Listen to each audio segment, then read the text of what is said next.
In this video, I'm going to be covering my ideas on how to move beyond basic wealth to become a high net worth individual. I previously covered how to become wealthy in part one of this video, so if you've not watched that yet, I highly recommend checking it out first. I talked about the formula for becoming wealthy, how it can be described in several sentences, and how most personal finance content is just endless rehashing and repackaging of those basics. There's also a problem with most financial advice. It just kind of ends at how to become wealthy. Very few lay concrete steps on how to become rich. Instead of debating the minutiae of personal finance canon, let's look at three things that will have a much bigger impact on your financial future and keep more money in your pockets. Once you're on your path to building wealth, the three areas to focus on with the highest rate of return are zero fees, zero taxes, and leverage. The first ideal is useful to everyone, even if you're just getting started on your financial journey. In fact, the sooner you adopt zero fees, the better off you'll be. Zero fees. Up to 25% of your investment gains can be lost to financial fees of just 1%. For a mid-tier millionaire, this can literally mean $1 million lost to financial fees. Even with more modest fees, it's shocking how much they can eat away at your return over decades. I don't know about you, but I'm a lot more careful about what I choose to invest in, knowing that even a 1% fee can cost me so much. The good news is financial fees have been dropping rapidly. Investors are paying roughly half of what they would have paid in fees on mutual funds and ETFs than they were 2 decades ago. We truly live in a golden age of low fee investing. It was not very long ago that retail investors had to pay a punitive stock commission fee on every trade they made.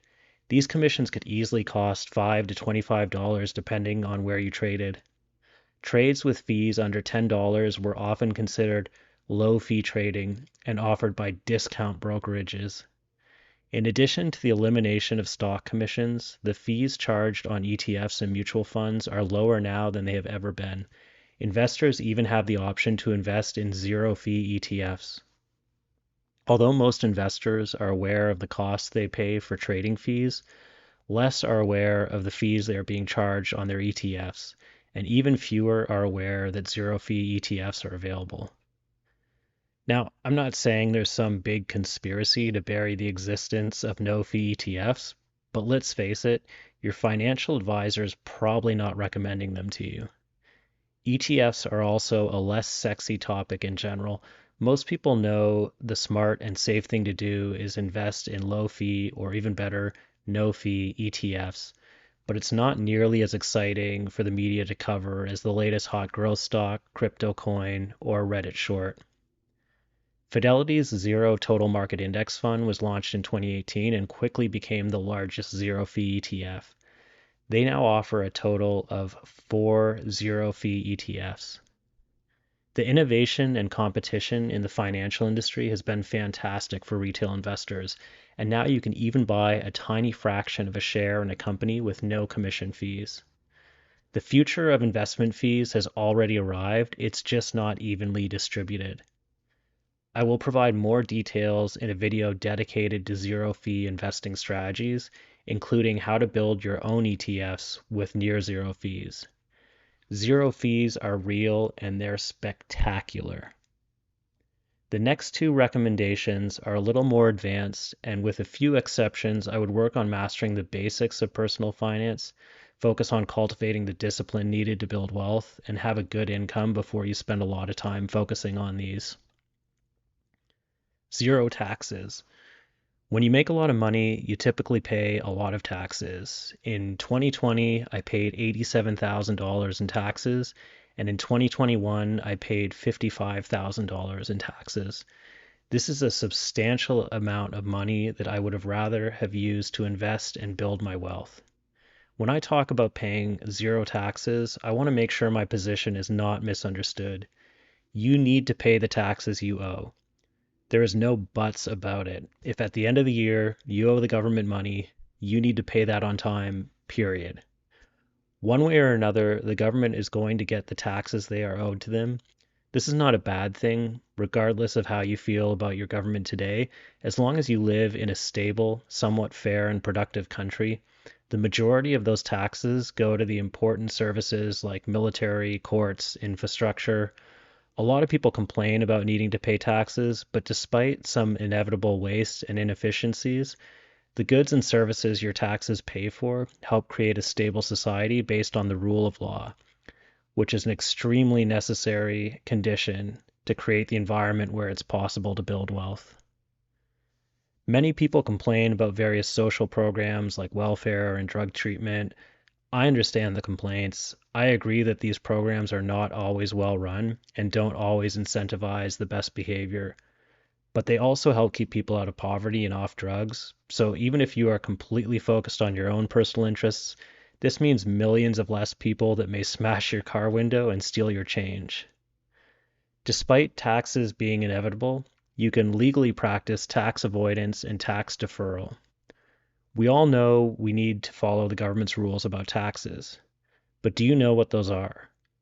Most of us are aware that you can lower the amount of your taxable income with a 401k and defer paying taxes until retirement. Most of us have heard about a Roth IRA and how it enables you to grow investments tax-free until retirement or death. These topics are usually covered well enough for people to at least be aware they exist, even if they don't know the specifics. But the tax code goes much deeper than this. It is complex and ever-changing, so much so that few people make any attempt to gain a deeper understanding of it. Filing taxes each year is usually a painful annoyance that most people just want to get out of the way as quickly as possible. It's not a topic most care to revisit the rest of the year. I'm also guilty of this, and on one level would greatly appreciate a simplification of the tax code. The economist in me can't resist the idea of removing the inefficiency of taxes from people's lives, the hours spent gathering receipts and preparing returns, the entire industry dedicated to the filing of taxes.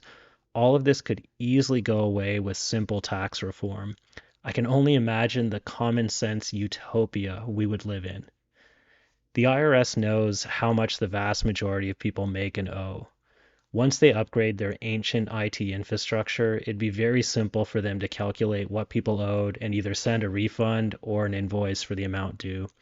However, significant tax reform is unlikely to happen, and major corporations that offer tax preparation services and software dedicate millions of dollars each year to lobbying against it. This complexity and mess of deductions, credits, and deferrals creates a massive opportunity for wealth creation. Just like a state government might give a tax break or credit to a company for relocating a factory to the state, the government provides tax incentives on the behavior it wants to encourage with its citizens. You can only go so far with basic tax credits and deductions available to the average person working a 9-to-5 job. But there's a whole other level of options available to high net worth individuals, real estate investors, businesses, small and large. Although you will eventually have to pay taxes, zero taxes means lowering taxes as much as legally possible through deductions and credits, then deferring the remaining amount, ideally until death.